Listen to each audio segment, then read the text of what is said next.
Yeah, it seems to have been set from very early days what I do now, the track, the road towards it.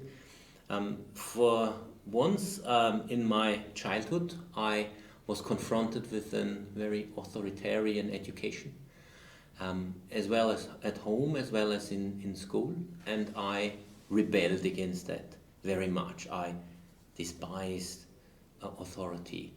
I obviously I didn't apparently I have to say I didn't want to be told what to do and have my autonomy restricted. So autonomy became a very important parameter for me. Secondly, I had experiences of weak people or weak creatures being abused, and that seems to also go back very early days. That upset me deeply. I have seen, for example, child abuse with my mother when I was just 3, 4 years old, and she intervened and she violently destroyed the abuser's material. For example, I remember 2 boys catching little crabs and ripping out their scissors and their mandibles, and she intervened and broke their angling gear and said and liberated all these creatures, and it impressed me very much and gave me sort of this feeling that authority is dangerous. It restricts autonomy, and then the weak creatures and weak beings are being suppressed particularly, and they need decisive help. Yeah, taking it from that, I then went. When I started studying, no, actually much earlier, while I was still in school, I had my first political engagement. I joined the peace marches, and that was strange for me because I came from a conservative family background, and it was sort of out of question to join demos. And in these days, in the 1970s, demos weren't really something you went to, especially in our part of society. And so I did, and I went when I was 13, 14 years old, and I went alone, and that was very, very strange on the one hand. I felt a bit like an outsider, but empowering on the other, because I felt that I can do that, and I can go there, and I can be loud and make myself heard. Then I joined the campaign against nuclear power, but just as a tiny little helper on the sideline. Again, still I was just 14 years old. And this campaign was won. I didn't really understand the political happenings, but it made me aware that you can win such campaigns. It's not just making your opinion heard, but changing society. And for me, the whole thing started in December 1984. I was 20 years old. And there was a primeval forest east of Vienna that was to be cut down. And I knew that forest a bit. I had been there. I've seen wild animals there, and I felt that these animals' habitat, these animals' living area, these homes would be destroyed. So I wanted to go there and prevent that, especially since it has this whole idea and the whole project was decided on in a very authoritarian way. The people weren't listened to, ecological arguments weren't listened to. So we as students decided to do something against that and organized a protest camp that mushroomed into 27 camps. And we occupied the whole forest and lived there for almost 2 months. And the government then didn't know what to do and sent the army there. So 1,500 soldiers came and police to carry us away. And we went public with it, and it was a big, big struggle. And that there at the campfires in these midwinter camps in the forest, in the snow, we discussed the future and why we are there. And there was 1/3 of the people there for democracy reasons. They said this was an undemocratic decision, this was an authoritarian decision, we want to prevent it. There was 1/3 there for ecological reasons. They said this is a primeval forest, a jewel that needs to be protected. And there was a third there that hadn't voiced their opinion before in Austria, that was there for the animals, for the individual animals living there, not being part of a species and being to be protected as an ecosystem, but these individual animals that we could see while we lived in the forest, their right, their autonomy to protect that. And it was sort of a bit new to me that there were so many people with my opinion. By then I had been vegetarian, but I was an outsider, and I was sort of part of the ecological movement, but I felt nobody else was there for the individual animals, which was my primary concern. These were the weak creatures that were being abused by authority, and they needed protection. So we founded there and then the first animal rights group in Austria, basically, and took it on from there. We had then a student group, we had student debates in seminars, we read Peter Singer's Animal Liberation as a seminar at the university. We read Tom Reagan's book then, and we started a campaign against fur. We debated vivisection at the university, and it all took on from there. And yeah, eventually it landed me at this group I'm in now, with an intermediate time, 12 years as a research associate in different universities, where I always made animal rights a topic, be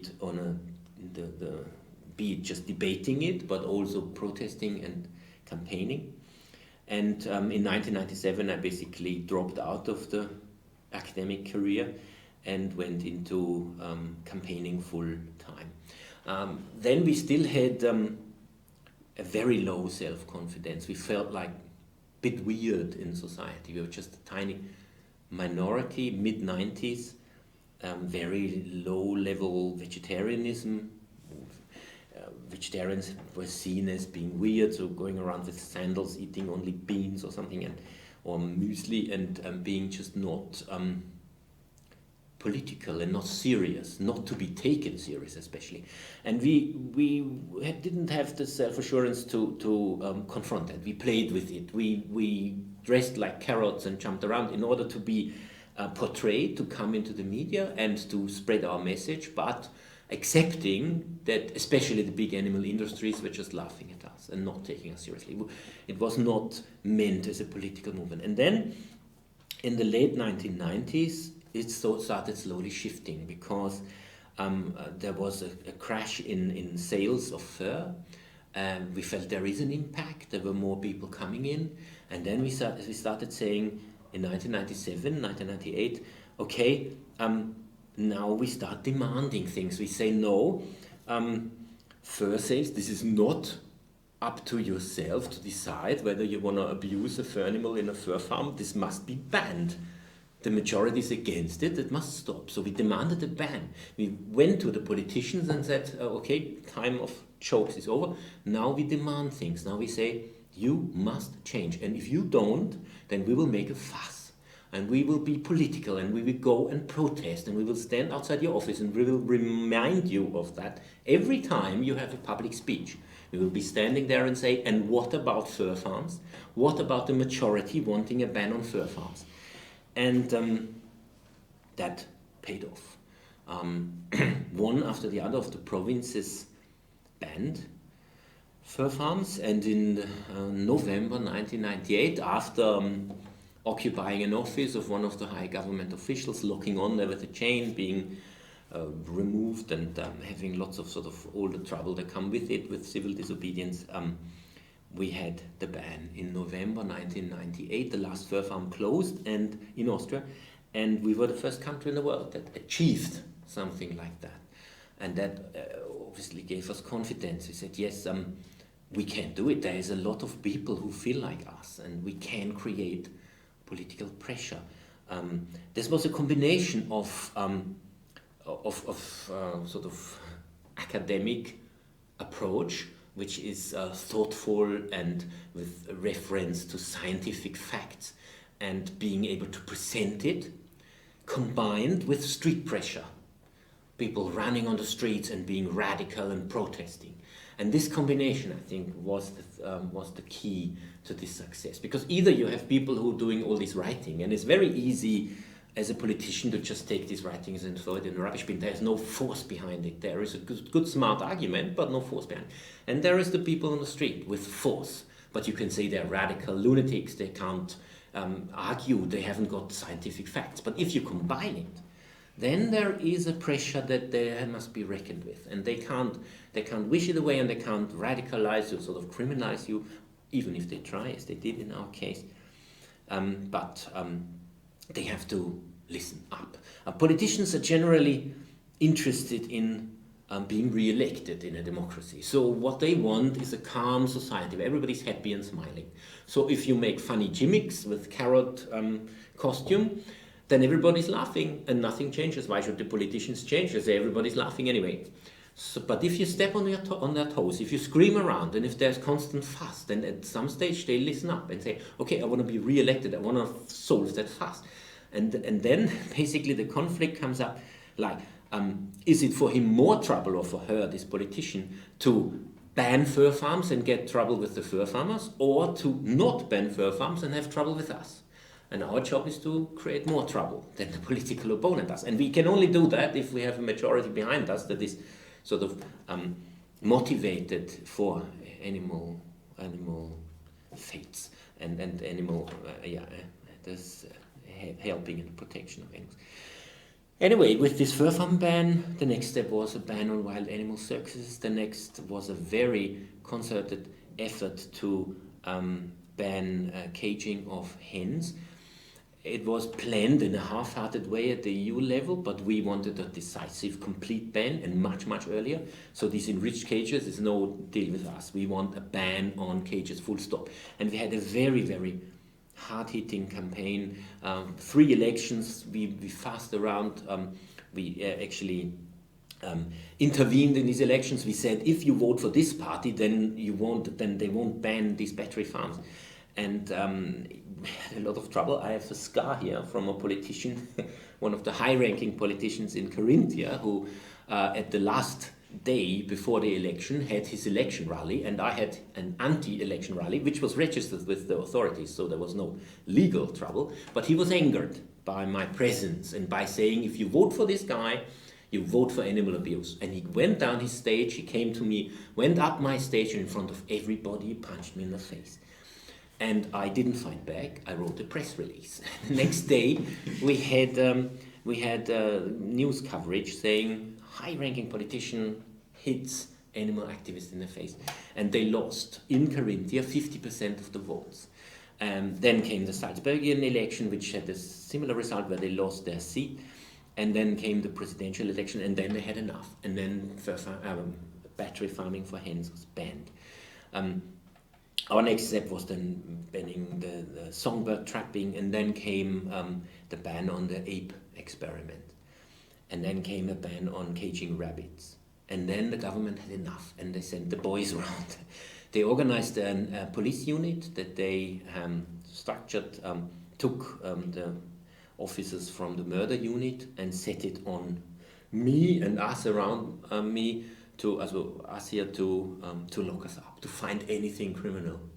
And they broke in, they put bugs on the wall, they listened into what we were saying, they put GPS tracking devices on the cars, they followed us around, they listened to the phone 1.5 years, they followed us around everywhere, they read our emails, they followed the bank accounts, they tried desperately to find anything they could stick on us, and eventually they didn't have anything, but they said, never mind, we'll try it anyway. And then they attacked us. They emptied the whole office one morning when it was still dark. They broke into my home. They ran in there, black-clad masked police officers with guns, put it on my head, pulled me out of bed naked, and eventually put me in prison on remand and said, I'm the leader of a criminal organization coercing industry and government for political reasons, basically terrorism.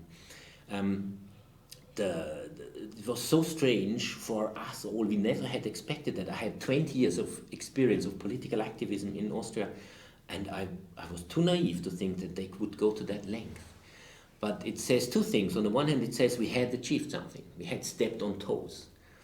But on the other hand, it shows how unstable democracy is, how easily it can sort of flip over into an authoritarian system. They were able to use police power. They were able to use laws for criminal organization to twist it around. But I mean, we did, to make a long story short, we did fight back. We did went public. We did go public. The public was strongly sympathizing because they knew us and they knew our experiences and successes. I had actually 7 MPs of parliament visiting me in my prison cell. So I was not nobody. That was again the advantage of the combined tactic, not just the radicals screaming on the streets because it's easy to lock them up. Nobody's friend of them. They just hassle to everybody. But I was at the same time an academic, somebody, a scientist who presents things, who has factual information that he can present in a way that is convincing and that needs counter-arguments. And so I had a lot of friends, if you want, or people who had political experience with me from parliament, but also from science, from universities, and they supported me. And eventually it came to a huge trial and I was acquitted. But for 3 years I was sort of taken out of business. And then we started again with our campaigns and we still going for it. And we have started running again, but very sort of, I don't know, not to be paranoid at the same time, not to be as naive as before. We need to go a balanced way in the middle. But I think this is some kind of... But we are in some kind of revolution in rethinking the status of animals. We have achieved the first step. We have stepped. At first, we have been recognized as being there at all. Next, we have been ridiculed, but that phase is over. We have been taken serious now, and the next step is supposed to be the revolution working out. So we have come quite a way. We have matured on the way, and I'm still completely stuck in my political campaigns, which made me these last 37 years that I was recounting now made me to this activist and person that I'm now.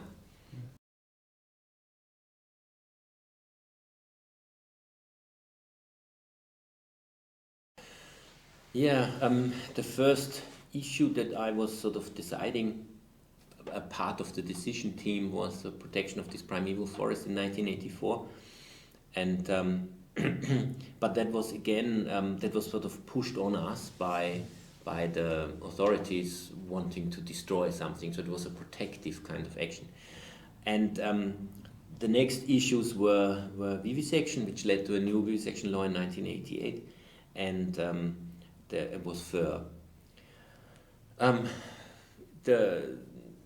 After that came the animal circuses and then the battery farm ban. So these are the milestones of the development up until 2005, say. And so if I am to decide what is the best campaign next, then I would firstly look at the political scenario. Is this an achievable goal? Is it a goal worth investing a lot of time and effort in it? Is there an alternative that you can present in a way that the public feels safe? Yes, we all want that. Not that they are afraid of it and it might not work. It must have sort of been shown to work. And these pressure campaigns, when they're really running full speed, full steam, then they shouldn't be longer than a year. They should be less than a year, because otherwise you can't keep up the steam and you must escalate the pressure. If you just do a little media stunt and then there's nothing, then it all dies down again. So it must be an escalating kind of campaign, and that takes a lot of effort, and for that it must be within a time limit. But the step must be big enough. If the step is only small, it cements the situation in as it is, because if you have achieved in a campaign, if you want to do a campaign on the same issue that makes it a bit better in the future, it's a very hard thing. It's not easy to do this within a few decades. So when the battery farm ban is settled, which it is settling now, it will probably take 10 or 20 years before you can question the next also the barn eggs basically, keeping chickens outside the meadows in holes, but not in cages. Yeah, so the step must be big enough, and the situation must be ripe. I think one of the part of the arts of good campaigning is that you choose the right target and to choose the right goal.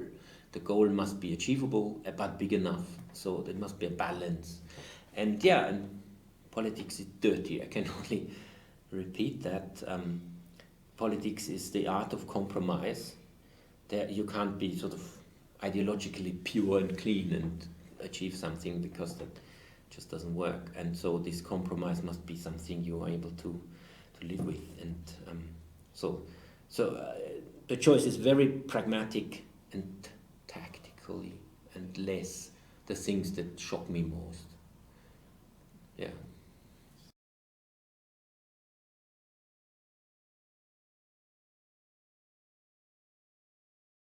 Yeah. So what are the measures I take? For a start, I'm not utilitarian. I'm not counting on how much suffering is on this planet and how can I reduce it here and there. That sounds to me like an approach that isn't that I cannot follow really. I have a political idea behind it. I want a political change. I want rights of autonomy. I want the protection of the autonomy of the individual animals. How do I get there? I get there by achieving goals that further the respect of the individual animal. The people who grow up in a society, the new generation, should be growing up in the society that conveys to them the message animals are creatures that need to be respected. So I want to have, so worth it means for me, this goal tells the new generation, in the case of battery farm, hens are not just any odd things that you can use to produce eggs with, but they are creatures in their own right, intelligent, with needs, with with autonomy, with in principle the ability to decide things and be autonomous, and it needs to be protected. So this is what's worth it. So if I have a cage where the animal suffers a little less, this is for me not worth it. But if I say cage is something that you cannot put such an animal in, because an animal needs autonomy and move around and befriend others and so on, so cage is out of the question. Yeah? Then it becomes worth it. Even though if they're in a barn, yeah, that is sort of one of these dirty compromises. But yeah. It needs to be a political message. The new generation must grow up with a higher value on the animals and their individuality, their personality, and their autonomy. We must push society towards accepting that these creatures are beings in their own right and need full protection. So this is what worth it means. And ripe means that we have in our awareness campaign and making people aware of the situation for animals, we have come far enough so that the majority of people being questioned on that issue would clearly say, yes, we don't want that, actually. They might be not really informed about it, because the campaign might inform them, but they must be mentally already, they must have arrived mentally on the situation that if I show them the issue, the vast majority must say, okay, that is not good. I want that changed. But the ripe means that it is possible to get people angered about it. To get people angered if there is a politician standing in the way and not changing things, although they are constantly being pushed with their nose on it. We can't succeed with the pressure campaign if the people don't get impatient and start feeling more and more like, why don't they change it?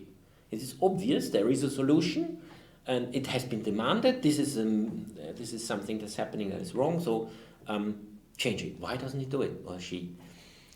This is ripe. If you have reached that situation, then a pressure campaign can and must win. With the battery farming, we had an opinion poll, a very scientific one, that said 86% want the ban.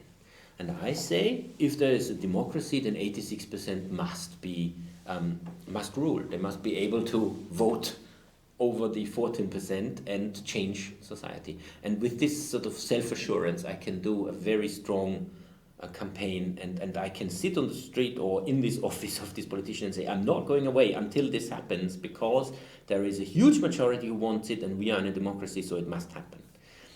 Yeah, this is ripeness.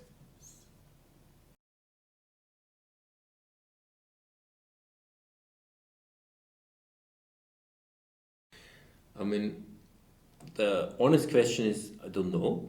One has to sort of find it out, but one can only find it out by trying. So we need to push the limits constantly. Yeah, at every aspect of animal husbandry, we need to see, is there an option, is there a way that we can sort of push the limit there and make it more humane for these creatures, or ban it altogether, like fur farming. And the fur farmers had to find a new livelihood. That might happen as well. But it didn't bring Austria to the brink of financial collapse.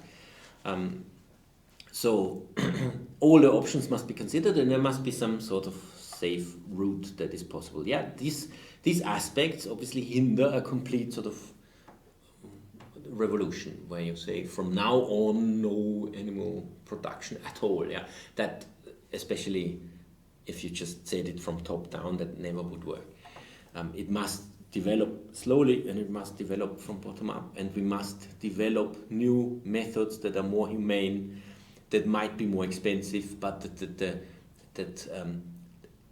at the same time the supermarkets as well as the consumers develop an awareness that yes, animal products, if they have to be consumed, then they must be more expensive. They must be more a luxury product, and we must invest more in this. Always this need to buy the cheapest of the cheap does not work if you do it for animals, because that will always be to the animals' detriment. There will always be some abuse, otherwise it doesn't work so cheaply. So this awareness must get into the people's minds. And it does work to some extent, because in Austria there are no shell eggs, also shelled eggs from battery farms. There's still some 20% or so mixed into dough or noodles or whatever, but there are no shell eggs, and even those that have been the industrial eggs, as it's called, this percentage is being decreased, although it is more expensive, almost twice as expensive. But people understand that with the eggs that is the case. Yeah, and the hope would be that animal products become a more expensive good, where you have to invest more money and eat it more rarely, so that it is not a staple food, that is something that is exceptional, and then you can have much better animal husbandry. And I hope that sort of this development works.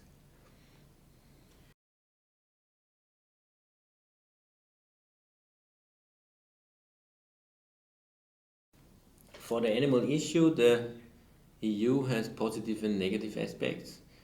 It will have the most positive aspects for those countries without a tradition in animal protection, like in Southern Europe or Eastern Europe, because they join a higher standard. And there is, in some levels, definitely a higher standard that they have to adapt to. With the battery eggs, it's the enriched cage, which is not worth it when it comes to my campaign feelings, but it is better maybe than a normal conventional cage. It is larger and enriched with some certain things, and there are other aspects that make it slightly better. But for us, with the more developed animal protection laws, it is bad news, especially because animal industry has a very strong influence at the EU parliamentary level, and especially the EU Council. An influence that we can't match from idealistic little groups with incomparably less money, even though if there are big networks of groups, but we can't match the financial and political power of our opponent. There we have the problem that if you have suddenly a country, under quotes, of 500 million people with a centralized government, then the political influence of a pressure group is negligible. I think we cannot really influence the EU decisions with such campaigns, because we are far too weak for that. Yeah. So for that we need to have some sort of independence. Politically, or as a concrete example, the animal industries has already 2 directives that they have managed to get through the Council, EU Council, that forces everybody in the Europe to adapt to and not have stricter regulations for animals. And this is their new strategy, to come with these directives where we cannot be stricter.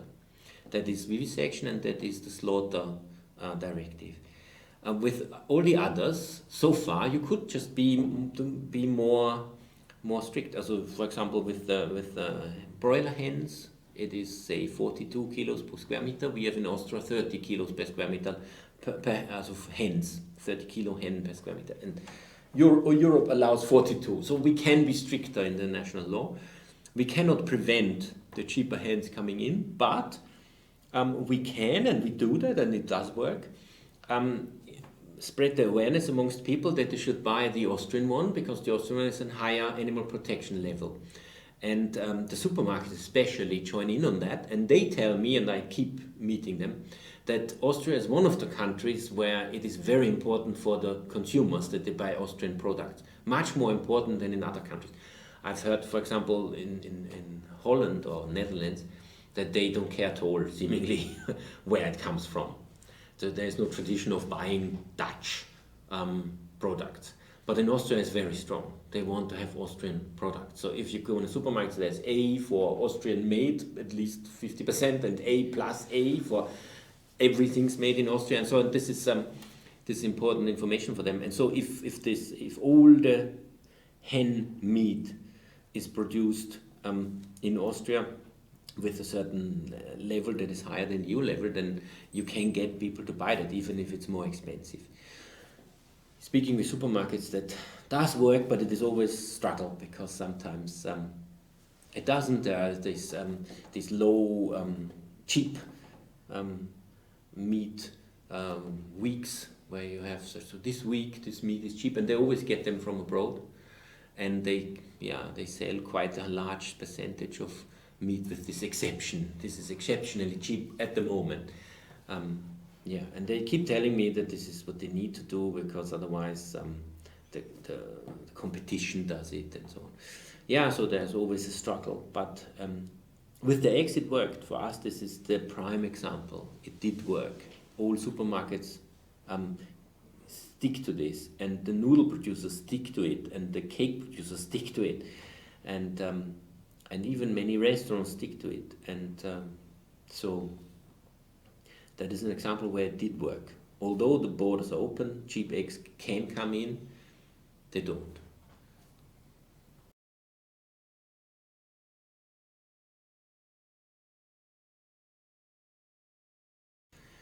Yes, a combination of that and the feeling that Austria is sort of a better standard, which is not always true. So we need to make the public message clear when it is true and when it isn't, or at least push or try to push it in all levels that it is true. We have in practice, when we did our battery farm campaign to get it banned, the cages for laying hens, we had 86% of people saying in a scientific opinion poll that they want a ban, and 80% of eggs bought were battery eggs. So many people bought battery eggs while being in favor of banning them. So we have this social phenomenon, and it's not so weird, really, because people buy sweatshop t-shirts, although they're in favor of human rights, and people want to have social security but buy cheap products from somewhere where the workers don't have that. So basically what's happening is that people would have been willing to buy the battery eggs, the alternative eggs, the more expensive ones, but they felt if they do it, nothing changes as long as the others don't do it at the same time. So they are not willing to do it if there isn't a general wave of everybody doing it at the same time. So we basically need to come over that hurdle, and we need to work that out. And we can. With the eggs it worked, and with the circuses it worked. We have now all wild animals. There's no animal circus in Austria with tigers, lions, elephants, rhinos. There's all gone, and they're all and people are now proud of that. People are now saying, yes, this is good, this is a good development. But during the campaign, they were against it, but still went there, because like if you tell somebody, do you think it's okay to have 50 kilometers per hour speed limit in a city? They say yes, and they say let's lift the limit and see what happens. Nobody will drive 50, everybody will drive 70, 80, whatever, because only 10 people need to overtake you, and they said, I'm not the only one driving slow. And the same is with battery X. I'm not the only one buying the expensive alternative ones. So if you do it at the same time, a ban on the production, the supermarkets offer only the alternatives, and the consumers are aware of that. At the same time, you can step forward. But that might also need a smaller societal unit, a smaller country, so that you can inform everybody. If you try to get the Portuguese at the same time as the Finns to have the same awareness of some animal issues, you get nuts. I think that doesn't work. That's too large unit. Maybe we need to step on as Austria, pull other countries behind us. They pull the EU behind them, and the EU pulls the rest of the world on animal issues.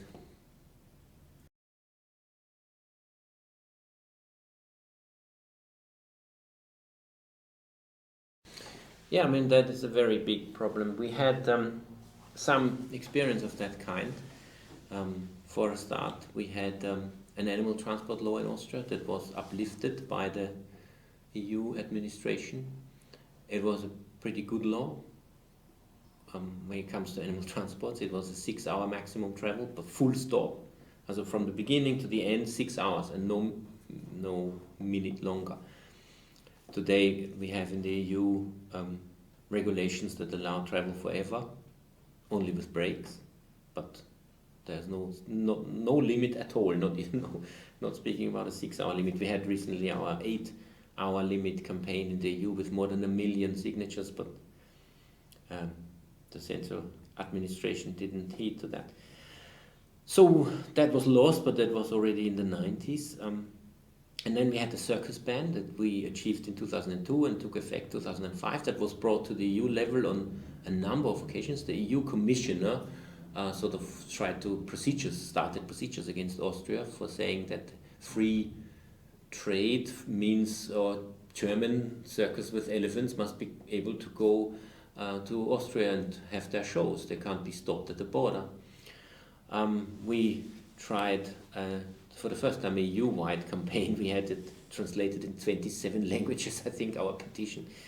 And we had the government on our side, at least, because they also didn't want to be prosecuted, and had experts arguing why it is so necessary to ban wild animals in circuses, which was a change for our experience so far.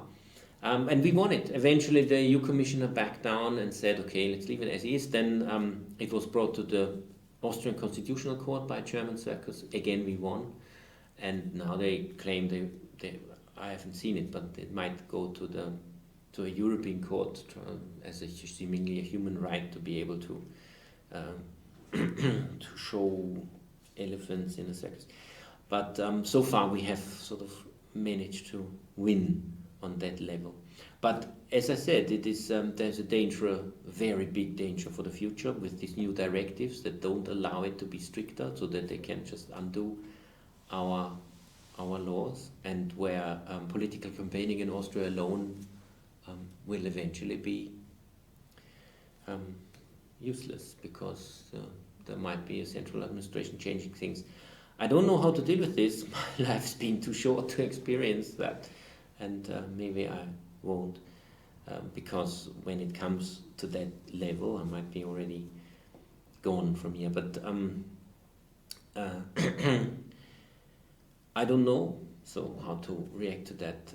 On the one hand, we obviously need a lobbying structure that reaches to central administration. We have.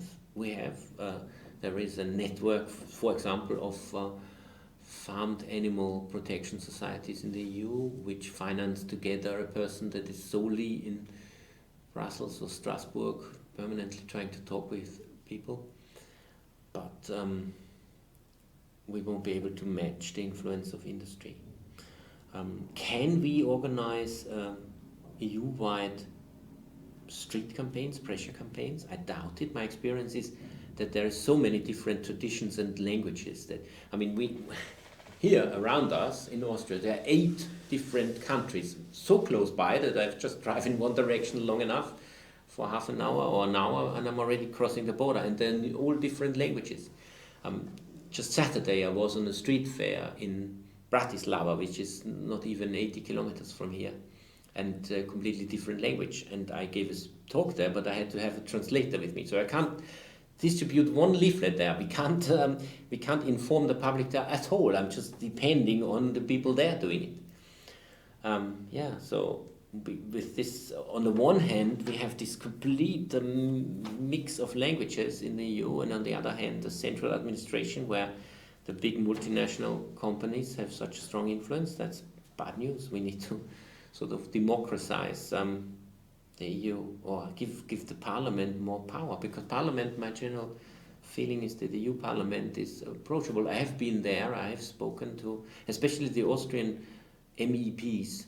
They are pretty cool when it comes to animal issues. They're just a bit more than a dozen, but you can muster their support.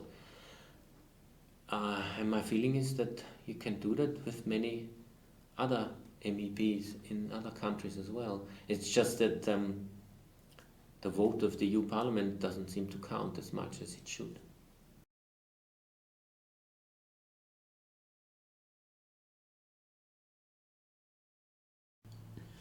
Yeah, I've been wondering that for long. I mean, it all started after we won the campaign against, also for a ban on the battery cage. It was clear that after that, suddenly a strong wind came. I was banned from there, and they wrote letters, and the tax inspections came suddenly, and then it became all clear when this special police unit arrested us. I was wondering, what's the fuss about? Because chickens are not in a cage anymore, but in a hole. This tiny little difference that sounds so superfluous and ridiculous, that difference makes them so upset that they send these people. I don't know what could be the explanations. The one is that there are sort of some that are encouraging, some that are discouraging. The discouraging one is maybe it's just so easy for them. They just one person, one phone call to the police minister and says, can you send them some special police unit? And then the rest others are doing, so they don't need to. So it's just a tiny little effort on the side of the political enemy, and we can have so much trouble. That could be possible, so they just squash this little fly. A more encouraging view is that they saw the power that we had from bottom up. They realized that against their expressed wish, we were able to ban this production. We forced a quite powerful industry to produce with twice as expensive. The same egg, if you want, is now twice as, so it needs twice as much money to produce it. The produce costs are twice as high. And we could force it on them from the bottom up as nobodies with a purely ethical argument. Maybe that scares them. What is next? How far can they go? They are able to influence society and get society to pressure us so much that we have to tell such a big industry to produce their goods with twice as much money. Maybe that scared them in principle, because they are so used to these top-down decisions and their structure that they live in. This is just there's a person telling what's happening, and that is happening, and suddenly this energy is coming from bottom up and sort of mixing their view of the society up. Maybe that scared them. On the other hand, I feel that these enemies that we made here, they are very sort of proud. I think so. These powerful, influential people, they have pride. They think it is outrageous if somebody standing in their way dares to stand in their way, and they feel a very strong personal revenge kind of feeling. Mm. But there is this encouraging thing that there was a solely bottom-up campaign, and people were empowered to change a very powerful industry, and that scared the powers that be.